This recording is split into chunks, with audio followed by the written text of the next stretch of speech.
আসসালামু আলাইকুম। আপনারা কেমন আছেন? আলহামদুলিল্লাহ ভালো আছি। রাফিজাস কিচেনে স্বাগতম। এই তো চলে আসলাম পুঁই শাকের পাতা দিয়ে ভর্তা লাড়া রেসিপি শেয়ার করার জন্য।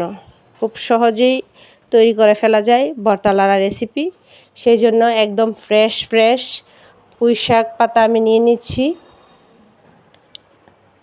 টাটকা, অনেক টাটকা, দেখতেই পাচ্ছেন পাতাগুলা।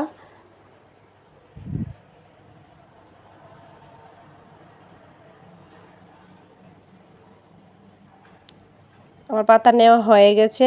এখন আমি ফ্রেশ করে ধুয়ে, একদম চিকন না, মোটামুটি চিকন, একদম বেশি চিকনও না আবার এত মোটাও না, এরকম করে আমি মিহি করে পলে নেব। তারপর আমি প্যানের মধ্যে তেল দিয়ে দিলাম। তেল গরম হয়ে গেলে আমি পেঁয়াজ দিয়ে দিয়েছি। পেঁয়াজটা একটু তেলের মধ্যে একটু নাড়াচাড়া করে নিচ্ছি। মোটামুটি ভাজা হয়ে গেলে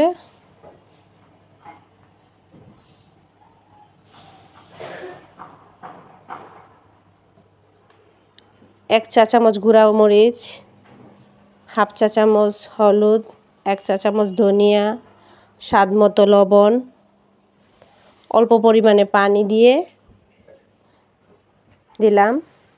তারপর হাফ চা চামচ রসুন বাটা দিয়ে আমি মশলাটাকে ভালো করে কষিয়ে নেব।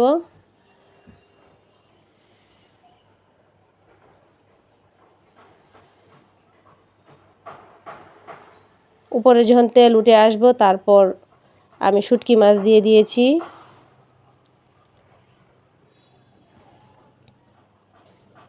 ভালো করে মশলাটাকে নাড়াচাড়া করে কষিয়ে নেব। তবে ঢাকনা দিয়ে আমি 2 থেকে 3 মিনিটের জন্য ঢেকে দিয়েছিলাম। এই তো উপরে তেল উঠে এসেছে। তারপর আমি একটু নাড়াচাড়া করে নিচ্ছি আবার।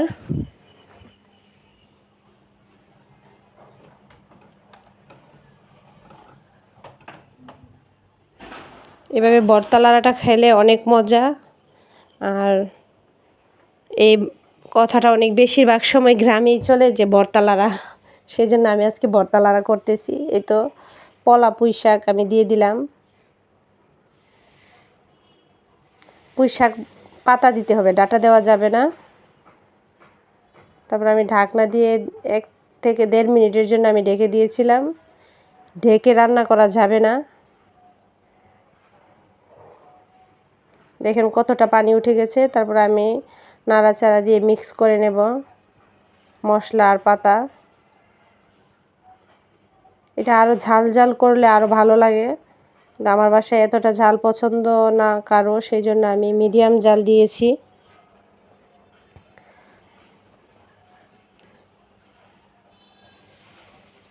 তারপর নাড়াচাড়া করে নেবে। এক ফাঁকে আমি কাঁটাগুলা বেছে নিয়েছিলাম।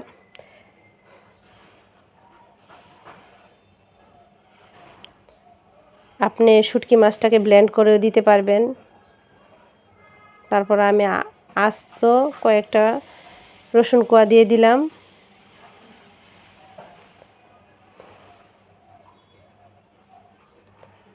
কাঁটাটা আমি সরিয়ে নিচ্ছি।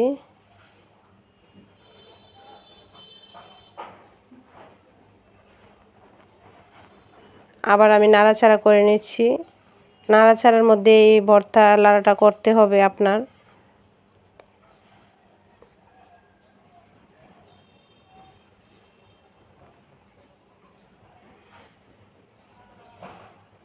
আস্ত কয়েকটা আমি কাঁচামরিচ দিয়ে দিলাম।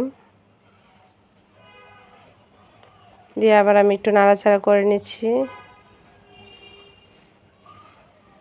আপনি এই ভর্তা লাড়াটা আপনি খুদ ভাত বা নর্মাল ভাতের সাথে আপনার অনেক মজা লাগে এবং লোভনীয় একটা ভর্তা লাড়া। অবশ্যই ভালো লাগলে বাসায় ট্রাই করবেন।